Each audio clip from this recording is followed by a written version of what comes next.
Hello and welcome to the Tin Man. Now, before we start, very quickly, there are going to be a few things that are going to be changing. So, right now, I'm going to be recording straight a whole, roughly 1 hour, probably about 3 chapters of the Bible, and I'm going to be releasing this as well. But on top of that, I'm going to take those individual chapters, chop them up so they're shorter, probably about 20 minutes, and throw that up on YouTube as well, in case the hour-long format is a bit too long for you. So I'm going to have those hopefully be more accessible. I would also like to go a little bit more into the just discussion and political stuff that we got into with Dane. My dear friend Dane joined me last week to record an episode of the Bible, and so he was with me for that. We recorded an episode and then we had a discussion afterwards. The discussion had some technical difficulties, but we should be figuring out ways to fix those for the future. But we had a discussion there. I'd like to have more people on and have more just talks, and I'd like to get a little bit more into politics as well because that's something that I'm very interested in.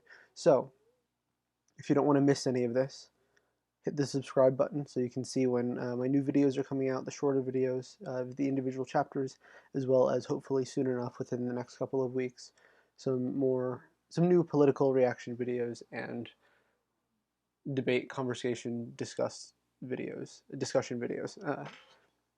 So last week we ran through chapters 9 through 11, I believe, of the Bible.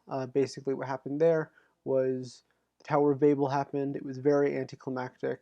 Um, that was pretty much the only thing of note. There were new generations coming in, but it was really just the Tower of Babel and then showing that time is passing. And there are many different people now, and where we last left off, Abram or Abraham, I'm not sure whether or not the version that I'm using is correct, was kicked out of Egypt. So I'm reading from KingJamesBibleOnline.org, and we are starting here with Genesis chapter 12. No, we're not. We read chapter 12 last. Apologies. We're starting with chapter 13.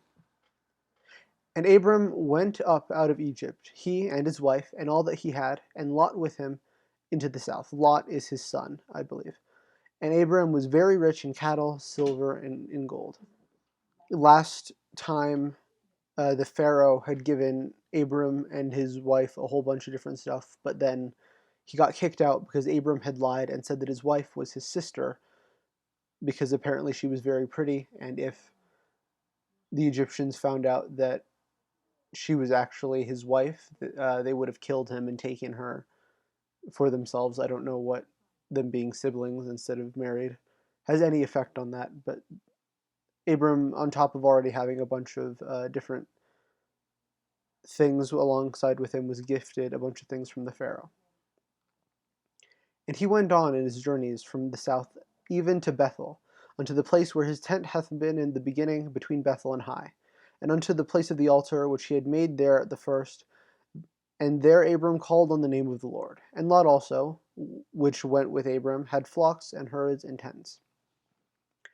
And the land was not able to bear them, that they might dwell together, for their substance was great, so they could not dwell together.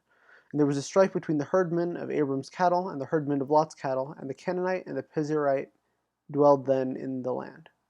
And Abram said unto Lot, Let there be no strife, I pray thee, between me and thee, between my herdmen and thy herdmen, for we be brethren. I'm pretty sure Lot is his son. I'm not sure. Let me look. I'm going back into a chapter here. Um, and Terah lived 70 years and begat Abram, Nahor, and Haran. Now these are the generations of Terah. Begat Abram, Nor, and Haran begat Lot. Okay. Lot is his cousin. Okay, Lot is his cousin. Um, they are brethren. I guess they're about the same. They're the same age. There's his brother, not brother, cousin. I apologize. Um, Basically, they don't have enough resources in that one place, and I guess the shepherds were fighting over resources. This is Abram speaking. Is not the whole land before thee? Separate thyself, I pray to thee, from me. If thou wilt take the left hand, then I will go to the right, and if thou departest to the right hand, I will go to the left.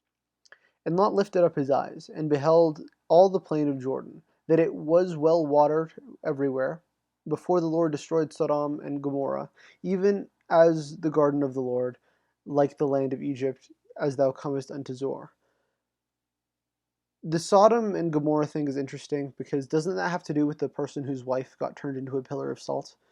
And because they were like gay or something, supposedly. That's what um, modern day American Christian conservatives, they always talk about sodomy, and it's because supposedly they were being sexually sinful.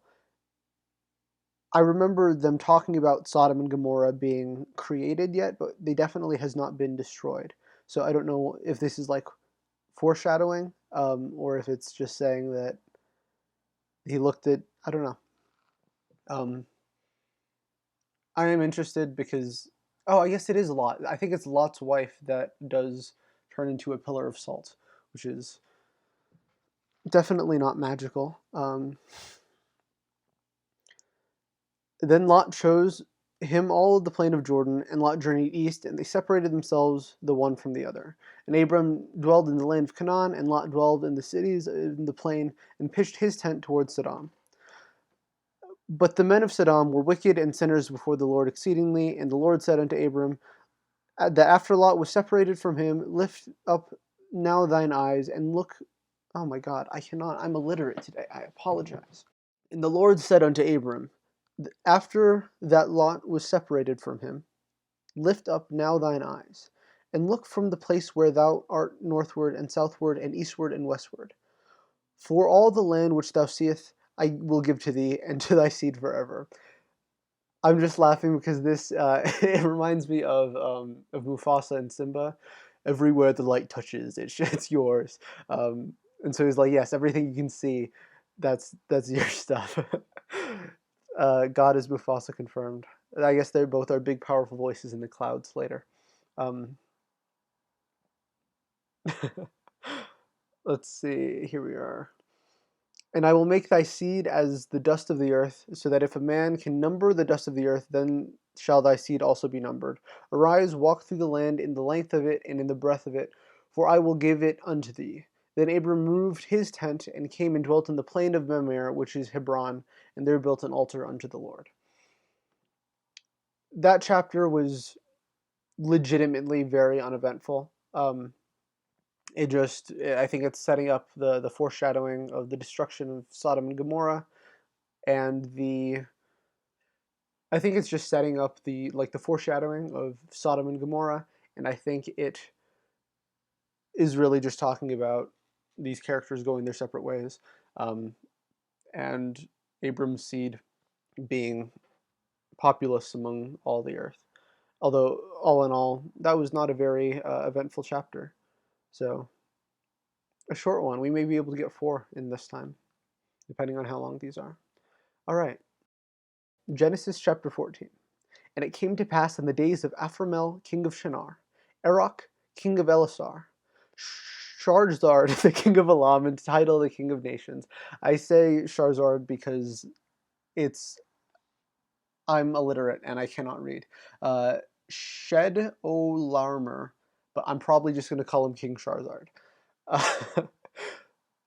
Okay, in the days of this, that these made war with Bera, king of Sodom, and with Bersha, king of Gomorrah, and Sinab, king of Admah, and Shemeber, king of Zeboim, and the king of Bela, which is Zor. Okay, so there's war in the lands. All these were joined together in the valley of Siddim, which is the Salt Sea. In the Vale of Siddim, apologies, which is the Salt Sea. So, in the right hand of the ring, we have Aphramel, Erech, and King Charzard, and Tidal. And we have in the opposing corner, we have Bera, Bersha, Shinab, and Shimibur, um, and Zor. So one looks like it has more nations, but it's war. Here we go. 12 years they served King Charzard, and in the 13th year they rebelled. Um, all of them, or the smaller, the second group of them? I don't know. This is not incredibly clear to me. And in the 14th year came King Charizard and the kings that were with him, and he smote the Riphims in Asaroth, Karnam, and the Zuims in Ham, and the Enims in Shav Kiratham, and the Horites in their Mount Seir unto El Paran, which is by the wilderness. I'm sure these things like have meaning, but if these are like never mentioned again, like there's so many people in the genealogy who thus far have never been mentioned again. It was just saying that they had a kid who had a kid who had a kid who was important. Um, it's frustrating and it makes it difficult to read when there's a bunch of just very random names in there that are going to have no relevance for throughout the rest of the book, the rest of Genesis, the rest of the chapter, even maybe. Um, and the Horites in their mount in Seir unto Elopan, which is by the wilderness. We read that. And they returned and they come unto Inshapat, which is Kadesh, and smote all around the country of the Amalekites and also the Amorites that dwelt in Hezutomar. Another thing, like when it says they came to this place, which is this place, is it just that that was the old name and they're referring to it currently by its newer name? That's fine, I guess. I just, sure. Do it then, I guess. Do whatever. And there went out the king of Sodom, and the king of Gomorrah, and the king of Admah, and the king of Zeboim, and the king of Bela, the same as Zor. And they joined the battle with them in the vale of Siddim, with King Charizard, the king of Elam, and Tidal king of nations, and Amraphel king of Shinar, and Arak king of Elasar, 4 kings with 5. And the vale of Siddim was full of slime pits, and the king of Sodom and Gomorrah fled, and fell there, that they remained fled, and they that remained fled to the mountain. And they took all the goods of Sodom and Gomorrah, and their victuals, and went their way. So there was a big battle, and people ran away. Um, and the winners sacked the city, apparently.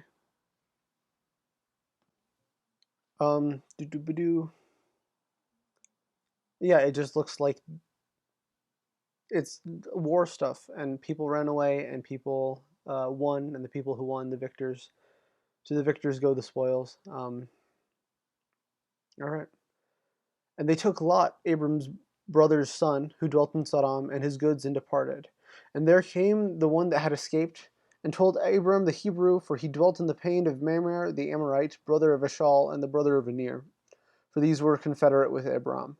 And when Abram heard that his brother was taken captive, he armed his trained servants, born in his own house, 318, and pursued them unto Dan. Abram is rich. He is well off. He has 318 trained servants. Um, Due to the time, I'm going to assume that he probably most likely was not paying all these people and they were probably slaves. That's just an educated guess about the cultures at the time. Like, I doubt that this guy had within his employ, like on his payroll, 318 people. Um, but I may be wrong. Basically, his cousin, his brother was, yeah, his cousin was captured, um, or nephew, and they're chasing down, I guess, an army with their 318 people against the force of, 4 or 5 kings or whatever it was. And he divided himself against them, he and his servants, by night, and smote them, and pursued them into Habah, which is on the left hand of Damascus. And he brought back all the goods, and also brought again his brother Lot and his goods, and the women also, and the people. So he and his servants, all by themselves, they take out a whole army. That's cool. No battle scenes. Come on, like I'm legitimately kind of disappointed. I absolutely love the Game of Thrones and the Song of Ice and Fire series, and the battle scenes in there are always very gripping. And this is just sort of like, yes, they killed them, and then they celebrated. Um, I don't know if we get more of that later on. Not necessarily that. Oh, I want to read about people getting disemboweled, but it's not. It is not a gripping book. Let's put it that way.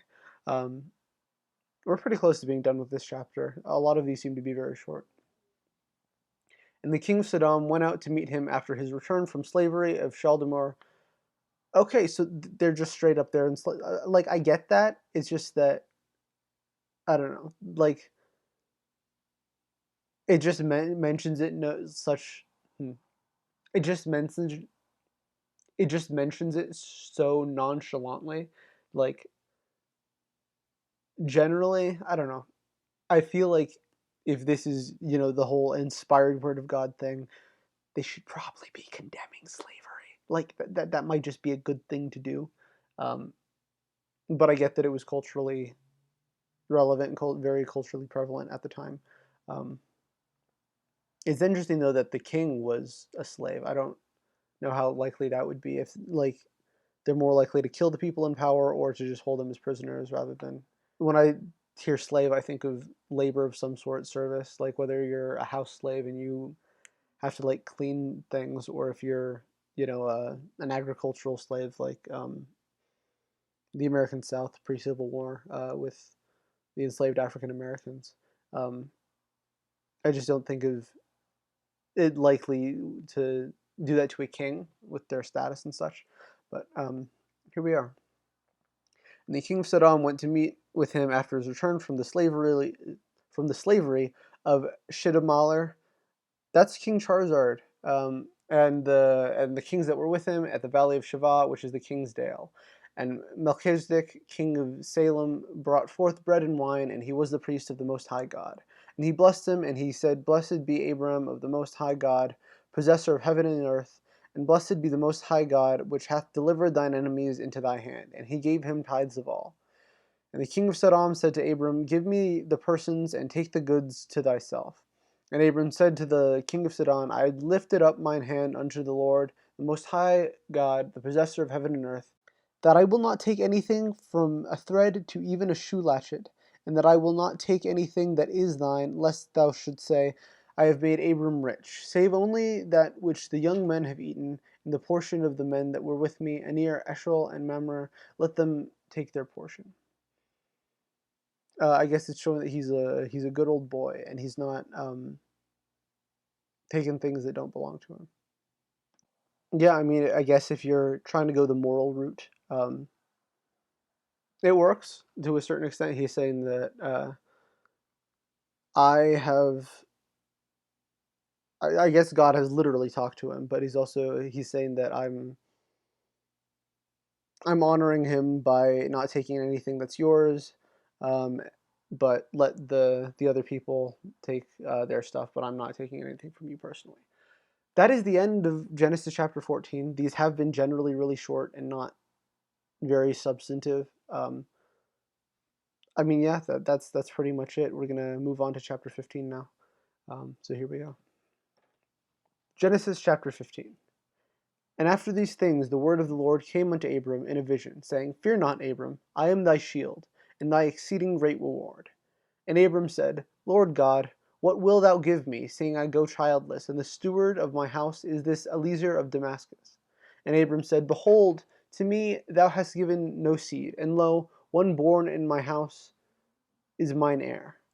Um, so basically, God's like, hey, don't worry, I am your reward. You don't need to take anything from anyone else. But Abram says, well, what have you given me? I guess besides the land that he gave him, God had said, everything that the light touches is yours. He pulled a Mufasa on him. Um, he gave him a bunch of stuff, but apparently Abram is saying that all this is moot since I don't have a kid and I don't have anyone to pass this down to. And behold, the word of the Lord came unto him, saying, This shall not be thine heir, but he shall come forth out of thine own bowels shall be thine heir. So he's talking about this Eliezer of Damascus is not going to be his heir, but he's going to poop out a baby. I apologize. I am very mature. And he brought him forth abroad and said, Look now toward the heaven and tell the stars, if thou shalt be able to number them. And he said unto him, So shall thy seed be. This is again him saying that I'm going to give you so many children that you can't even count them, or your children's children. eventually all the people in the earth, right? Like they're going to be uncountable, the number. I just lost my place. And he believed in the Lord, and he counted it to him for righteousness. And he said unto him, I am the Lord that had brought thee out of Ur and the Chaldees to give thee this land to inherit it. And he said, Lord God, whereby shall I know that I shall inherit it? And he said to him, Take me a heifer of 3 years old, and a she-goat of 3 years old, and a ram of 3 years old, and a turtle-dove, and a young pigeon. And he took unto him all these, and divided them in the midst, and laid each piece against one another. But the birds divided he not. And when the fowls came down upon the carcasses, Abram drove them away. And when the sun was going down, a deep sleep fell upon Abram, and lo, a horror of great darkness fell upon him. And he said unto Abram, Know of a surety that thy seed shall be in a stranger land that is not theirs, and shall serve them, and they shall afflict them 400 years. And also that nation whom they shall serve will I judge, and afterwards they shall come out of it with great substance. Okay, so like, ignoring the whole sacrifice stuff, um, because that's not creepy, then I guess he's just saying, yeah, basically your kids, they're gonna go through a lot of shit. For 400 years, they're gonna be like terrorized. But I guess on the outside of that, they're gonna be all right. They're gonna come out with great substance. And thou shalt go to thy fathers in peace, and thou shalt be buried in a good old age. But the fourth generation they shall come hither again, for the iniquity of the Amorites is not yet full. And it came to pass that, when the sun went down, and it was dark, behold, a smoking furnace, and a burning lamp that passed between those pieces. Unto the same day the Lord made a covenant with Abraham, saying, Unto thy seed I have given this land, from the river of Egypt unto the great river, the river Euphrates, the Kenites, the Kezanites, the Chemodites, the Hittites, the Perizzites, the Rephaims, the Amorites, the Canaanites, the Girgashites, and the Jebusites. Okay, basically, I don't know what the whole thing with the smoking furnace and the burning lamp, um, but God is basically saying, to your kids, they'll have all of this place. Um, yeah, so that's cool. That's the end of this chapter. Again, these chapters seem not to have a whole lot of substance, so I've been getting through them kind of faster, which is definitely a good thing. Um, so yeah, with that, we're moving on. I guess before we do that, overall, it's basically It's God ensuring that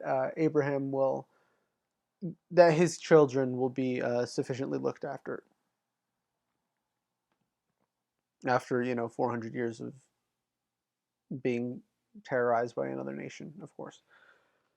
Genesis chapter 16. Now Sarai, Abram's wife, bare him no children, and she had a handmaid, an Egyptian, whose name was Hagar. And Sarai said unto Abram, Behold now, the Lord hath restrained me from bearing. I pray to thee, go unto my maid, that it may be that I may obtain children by her. And Abram hearkened to the voice of Sarai. And Sarai, Abram's wife, took Hagar, her maid, the Egyptian, and after Abram had dwelt 10 years in the land of Canaan, gave her to her husband Abram to be his wife. Um, I mean, that's I'm totally fine with polyamory and I guess polygamy. It's just that typically polygamy is viewed in the sense where it's only one man's able to have many wives, and it's typically uh, not the other way around.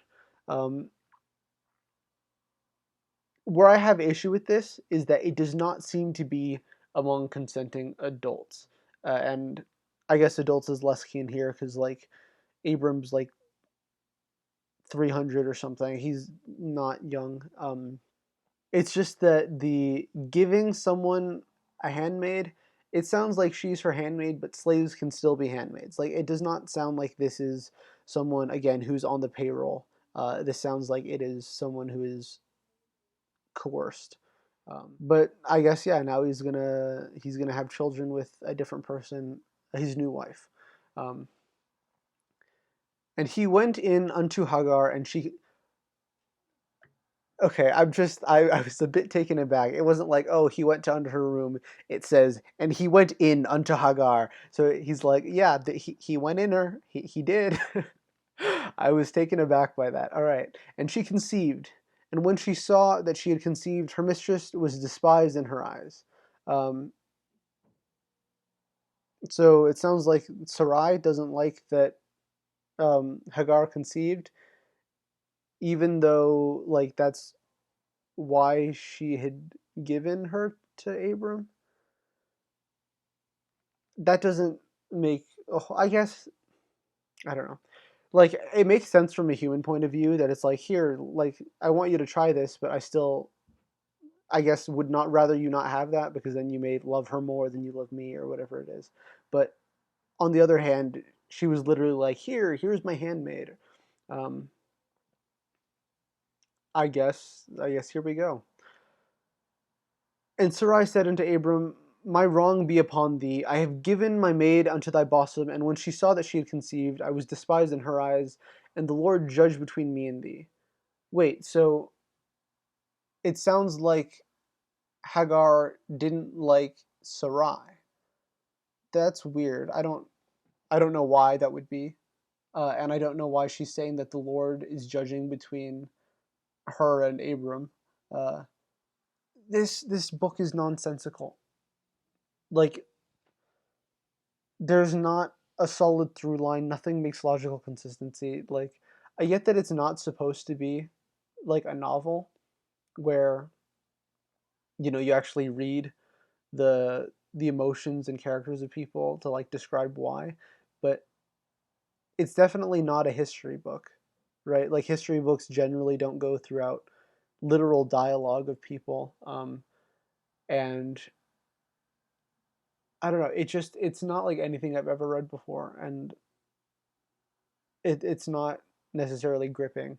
Um, I'm super attracted to doing this project. Like this is something that I'm very much enjoying doing, but it's just that the book itself is not. It's not keeping me glued to it. But Abram said unto Sarai, behold, thy maid is thy hand.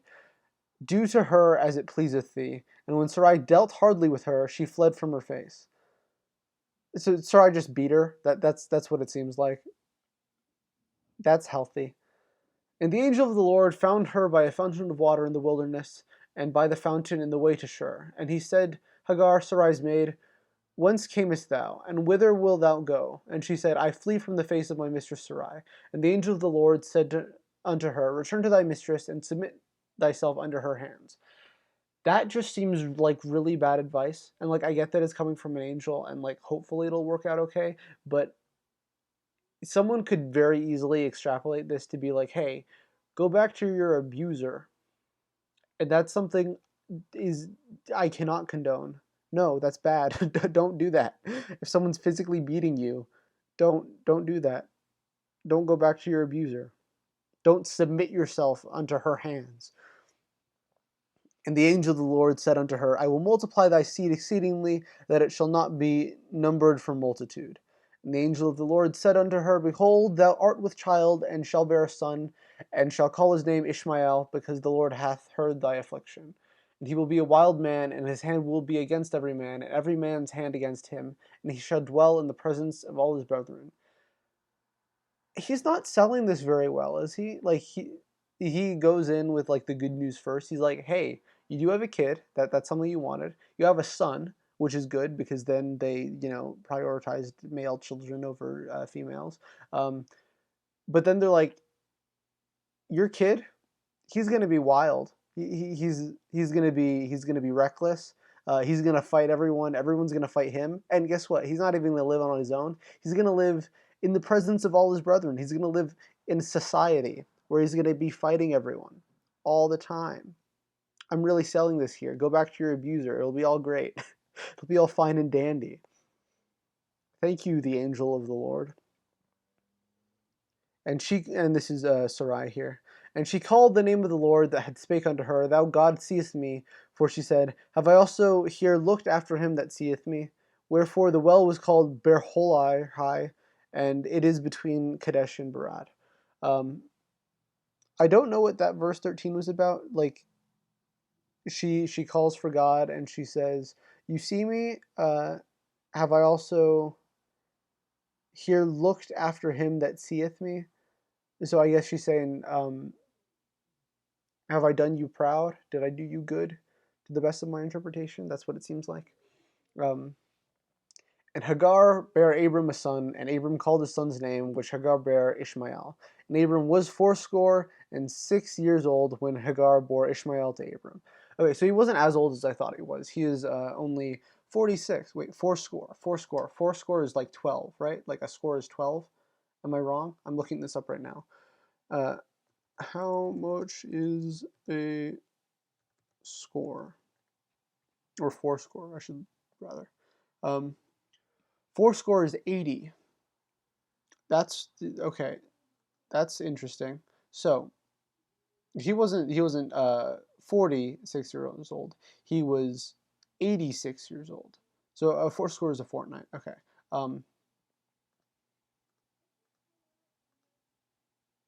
He's 80 years old. He's 86 years old when he's having a kid. So he's definitely old. He's a boomer. But I guess he's young on the scale of things because there are people who are living over 10 times his age.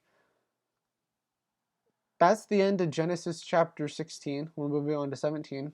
These are going by at a much faster clip. I'm going to have a lot more episodes being put out, I guess, than I expected. These are just shorter in general and have been going by a lot faster. But here, Genesis chapter 17. And when Abram was 90 years old and 9, when he was 99 years old, the Lord appeared unto Abram and said unto him, I am the Almighty God, walk before me and be thou perfect. Okay, so like he's spoken to God before though. Like this isn't a new thing. He's definitely like he's had conversations with God in the past. But I digress. And I will make my covenant between me and thee, and I will multiply thee exceedingly. And Abram fell on his face, and God talked with him, saying, As for me, behold, my covenant is with thee, and thou shalt be a father of many nations. Neither shall thy name be any more called Abram, but thy name shall be Abraham, for a father of many nations I have made thee. And I will make thee exceedingly fruitful, and I will make nations of thee, and kings shall come out of thee. And I will establish my covenant between me and thee, and thy seed after thee in their generations, for an everlasting covenant, to be a God unto thee, and to thy seed after thee.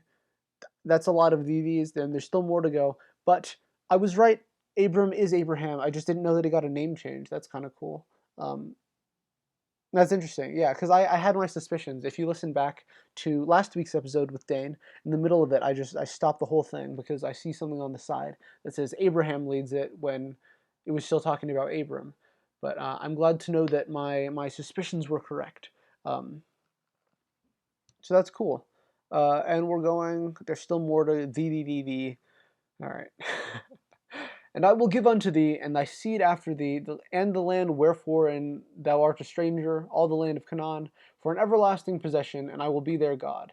And God said unto Abraham, Thou shalt keep my covenant, therefore, thou and thy seed after thee in their generations. This is my covenant, which ye shall keep between me and you. They're just like repeating. Oh, wait, no, this is different. This is when they're talking about cutting kids' dicks, genital mutilation. This is my covenant, which ye shall keep between me and you and thy seed after thee. Every man child among you shall be circumcised, and ye shall circumcise the flesh of their foreskin, and it shall be a token of the covenant betwixt me and you. And he that is 8 days old shall be circumcised among you, every man child in your generations. He that is born in thy house, that he is bought with thy money, must needs be circumcised, and my covenant shall be in your flesh for an everlasting covenant. Um, so he's saying that everyone should be circumcised, right? Like not everyone, but like all of his descendants should be circumcised. But there also is the thing that says uh, that he is born in thy house or bought with the money of any stranger, which is not of thy seed. So again, it sounds like you're supposed to like cut the foreskin off people that you buy, if I'm interpreting that correctly. And another interesting thing that's kind of cool and quirky, I think, is that God's covenant here is dependent on mutilation, like genital mutilation. Like his whole thing here is being, yes, it shall be everlasting, but it has to be after you cut off the tip of your dick. No more. If you don't cut off that skin, we're all bad. If you're not a Montgomery, Uh, if you're a Montgomery, it doesn't work. You gotta not be a Montgomery. You gotta have that foreskin cut off. Let's see. Yeah, so this is, yeah, he's like, yeah, you gotta be saved. In order to be saved, you gotta cut off your dick. That's it. And the uncircumcised man child whose flesh of his foreskin is not circumcised, that soul shall be cut off from his people. He hath broken my covenant. It's not his decision, dear Lord. It's not. Like, if his parents decide not to cut off like his dick skin, it's not. Why is he punished for it? Like, God seems to have this thing for like punishing people for things they didn't do. Like, I'm sorry because I'm a Montgomery, because I still, personally, me, I still have my foreskin. Does that mean that I am cut off from my people and I shall not be saved? My soul shall be cut off because I've broken your covenant somehow? Do I need to like remedy that? Should I get out the old kitchen scissors? Like, holy fuck. There's no way that this particular thing is getting like, ooh, if this doesn't get flagged, big yikesies. All right, let's. Are we gonna move on, or is this whole like thing gonna be about dick cutting? Um. Oh my god. Okay, this is terrible. Um. Where am I? And God it's and God said unto Abram, As for Sarai thy wife, thou shalt not uh call her Sarai, but Sarah shall be her name. Why? Why is he like, yes, I'm just gonna change your name after 99 years, Abram. You will now be called Abraham. Like, there does not seem to be any point of this. He's just like, yes, you will have many kids, and because of that, you're going to be named Abraham. Um, I wonder if he's going to say anything about Hagar, the woman from last chapter, who actually is, bearing the children. Of course, he's changing Sarai to Sarah, even though she's not having kids, which seems to be most of the measurable worth of a woman in those days. Um, Oh, it looks like he is going to give her kids, because the next verse, verse 16, says, "And I will bless her, and give thee a son, and and I will bless her, and give thee a son also of her. Yea, I will bless her, and she shall be a mother of nations. Kings of people shall be of her." And then Abram fell on his face and laughed, and said in his heart, "Shall a child be born unto him that is 100 years old? And shall Sarah that is 90 years old bear?" Um, there's a 10-year difference. That's kind of questionable. Although I guess at that age it probably doesn't make a difference, especially if people are living to be like 900, the pre-Moses days or pre-Noah days. Apologies. Um, what would an adequate like age gap be? Like, in the current time, like at my age, I'm 17. I could barely see myself being with anyone that's like like, I definitely would never go younger. That's messed up, bro. Like, I would definitely not go younger. I doubt that dating a 16-year-old would be plausible, and I may go older to like maybe 18, but again, probably not. Like, especially just societally, like developmentally, we're still very different. Um, and I get that it gets better when you go older. Like, my parents have a 5-year age gap, and like, I can see 5 years is totally acceptable. Um, and I guess when you get older, if it's like a 65-year-old with a 75-year-old, like, that's fine. But especially if it was at that time, like, you don't want a 15-year-old and a 25-year-old, right? Um, so I just wonder to what extent it's fine. Like, if people are regularly living to 900, is it like, oh yeah, a 900 and an 800-year-old, like, are those compatible, or is that still too much? Because you definitely wouldn't have an 120-year-old with a 20-year-old. Like, that would not be okay. Um, I don't know. This is my baseless ramblings. This is what you signed up for. This and talking about dicks, because that's what this chapter is. Um, do do do. And Abram said unto God, "O Ishmael, that might live before thee." I guess that's just saying that Ishmael's should, like, be a follower. And God said, "Sarah thy wife shall bear thee a son indeed, and thou shalt call his name Isaac, and I will establish my covenant with him for an everlasting covenant, and with his seed after him." but only as long as he cuts off his foreskin. Um, I really like the name Isaac. Like personally, like that's complete. Like Isaac and Isaiah. My own name is Hebrew, and so are my siblings. But I don't know the name. I guess it's Isaiah in particular. I've always really liked, but the name Isaac as well. Oh wait, are we gonna get to the Binding of Isaac? Not the video game. The soundtrack for that is based. That's very cool. But like where God says, Abraham, you have to kill your son, and he goes, okay, I'm gonna go kill my son. Because that's quirky and cool and fun. I think I like that in a god. That's what a benevolent creator should be. Um, do, do, do. And as for Ishmael, I have heard thee. Behold, I have blessed him, and I will make him fruitful and multiply him exceedingly. 12 princes shall he beget, and I will make him a great nation. But my covenant I will establish with Isaac, which Sarah shall bear unto thee at this set time in the next year. And he led off talking with him, and God went up from Abraham. And Abraham took Ishmael his son, and all that were born in his house, and all that were bought with his money, and every male among the men of Abraham's house, and circumcised the flesh of their foreskin in the selfsame way as God had done unto him. Wait, when did God cut off Abraham's like foreskin? Did I miss something? Did I miss this? What's going on? He's basically like, hey, get your boys, get your boys. We're going. It's penis inspection day at school. Snip, snip. Holy fuck. And Abraham was 90 years old and 9 when he circumcised in the flesh of his foreskin. And Ishmael, his son, was 13 years old when he was circumcised in the flesh of his foreskin. And the selfsame day was Abraham circumcised, and Ishmael his son, and all the men of his house born in the house, and bought with the money of stranger, were circumcised with him. He's just getting everybody. He's gathering the whole town. He's making a day out of it. They're all jaunting down to the little dick guillotine, going chop chop. I apologize, you guys. You signed up for this. This is the dick episode. Fuck, what are they doing with all that skin? Are they gonna make a coat out of it? Make some soft gloves? You guys have every right to cancel me. Fucking Christ. That's the end of chapter 17. Thank you for joining me on this dick cutting journey. Um, that was a longer chapter, but that was I feel like that was more full of substance. It's likely that this next chapter will probably be my last because we're coming up close on an hour here.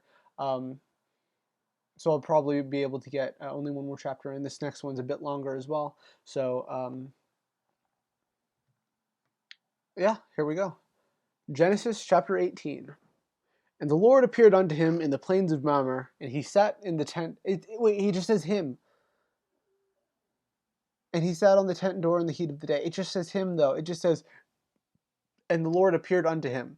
I assume it's probably talking about Abraham because, that's what he was talking about. Like, that's who the whole last chapter was talking to. But, like, you can't just start a chapter with, and this guy appeared unto him. That's bad writing. I don't approve. Okay. In the heat of the day. And he lifted up his eyes and looked, and lo, 3 men stood by him. And when he saw them, he ran to meet them from the tent door, and bowed himself towards the ground, and said, My Lord, if now I have found favor in thy sight, pass not away, I pray thee, from thy servant. Little water, I pray you, be fetched, and wash your feet, and rest yourselves under thy tree. And I will fetch a morsel of bread, and comfort ye your hearts. After that ye shall pass on, for therefore ye are come to your servant. And they said, So do as thou hast said. This is so confusing. Okay, so this is so poorly written. Either that or this translation that I have is just utter shit. And the Lord looked upon to him, no other him, just the him that has definitely been mentioned before in this very first sentence of the chapter. This it says, and he in the tent door, and he sat in the tent door in the heat of the day.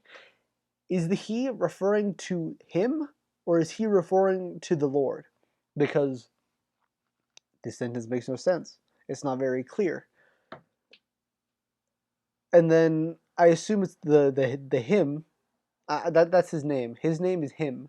And him said, "My lord, now I'm gonna wash your feet as well as the three other people or the two other people that are there. No, the three other people that stood by him the Lord, not him. I'm making this so much more difficult than it needs to be. And the dudes were all like, "Yeah, do that." Okay. And Abraham hastened into the tent of Sarah. Oh, I'm used to saying Sarai now. Uh, and Abraham hastened into the tent of Sarah and said, "Make ready quickly 3 measures of fine meal, knead it, and make cakes upon the hearth."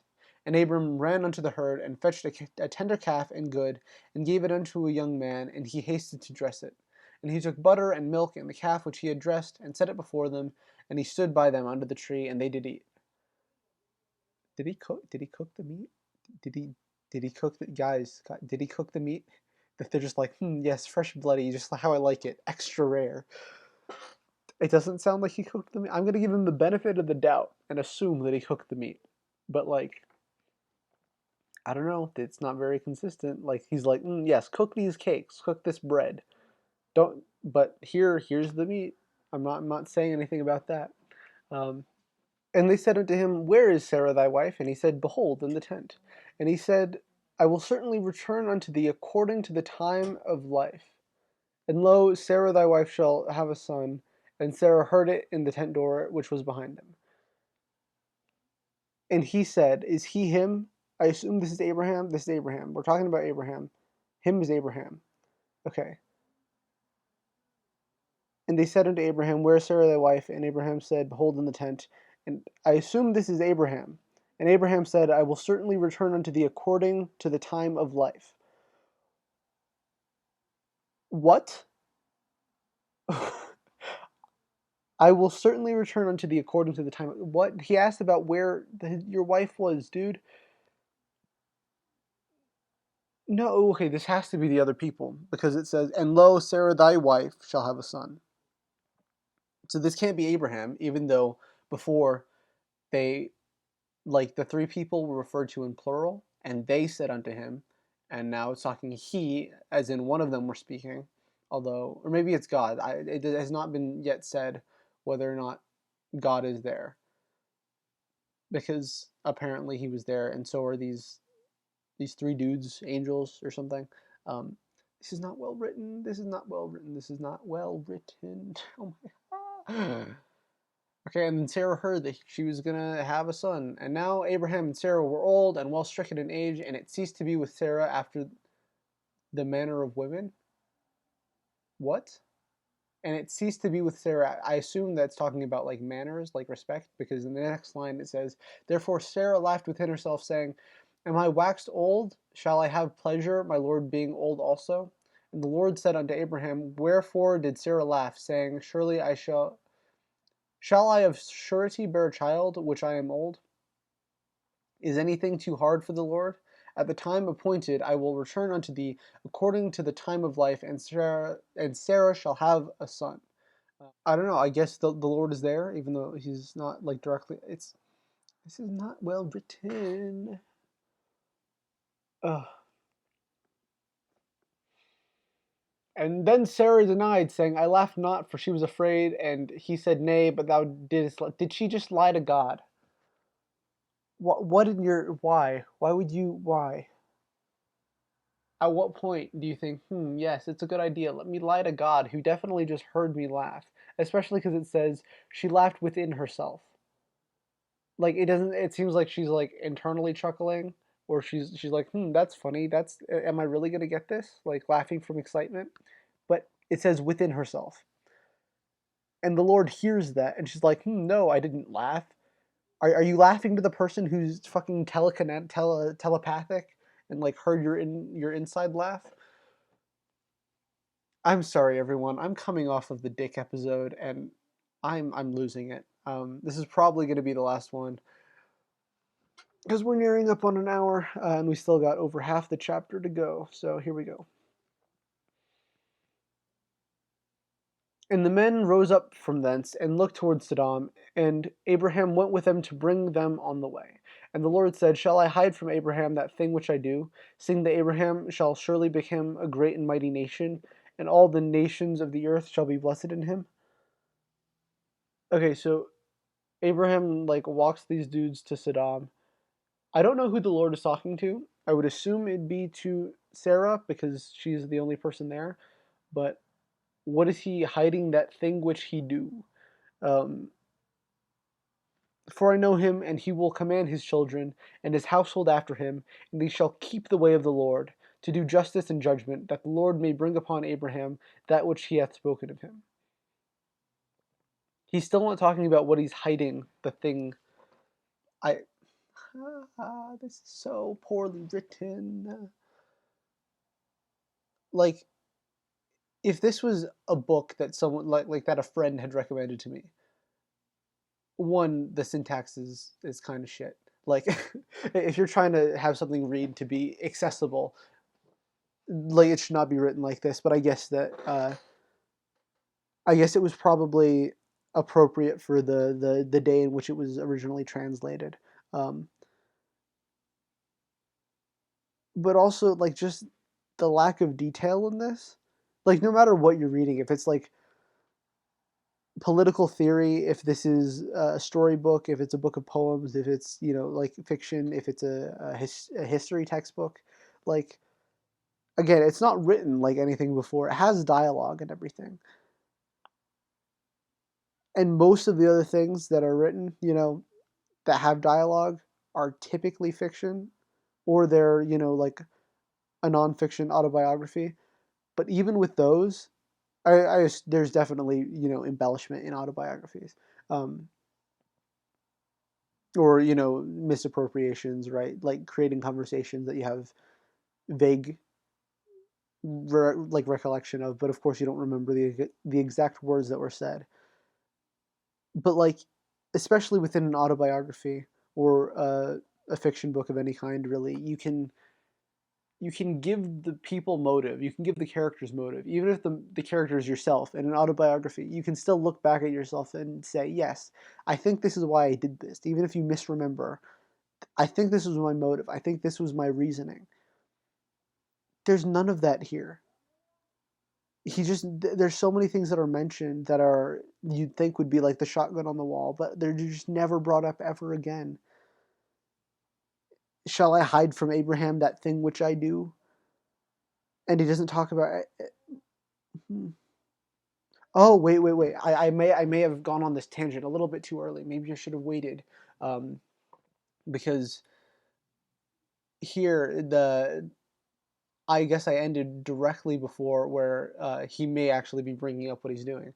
A little bit of a hasty judgment on my part here, although I still stand by that this is horribly written. It's not it's not very readable. It's not a very compelling story thus far. And the Lord said, Because the cry of Sodom and Gomorrah is great, and because their sin is very grievous, I will go down now and see whether they have done altogether according to the cry of it, which is come unto me, and if not, I will know. The cry of Sodom and Gomorrah is great because their sin is grievous. He's going to go down there and he's going to see if altogether they're pleading for help, apparently. And some of the men turned their faces from thence and went towards Sodom, but Abraham stood yet before the Lord. Wait, he's still there. This doesn't make any sense. This is so logically inconsistent. Literally here, verse 16, and the men rose up and looked towards Sodom, and Abraham went with them to bring them along the way. And here it goes, and some of the men turned their faces and then went towards Sodom, but Abraham stood yet before the Lord. I can't with this. This is so inconsistent. I don't like it. It's very poorly written. Thank you for joining me on this painful journey. If you like this, if you want more of this in your life, I don't know why you would. If you do, hit that like, hit that subscribe button, ring the bell like the ringing in my ears from this pain. If you want to hear more of this, uh, all right. Um, it's badly written. It's just badly written. And Abraham drew near and said, Wilt thou also destroy the righteous with the wicked?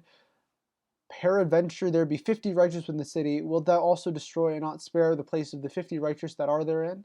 That be far from thee to do after this manner, to slay the righteous with the wicked, and that the righteous shall be as the wicked, that be far from thee. Shall not the judge of all the earth do right?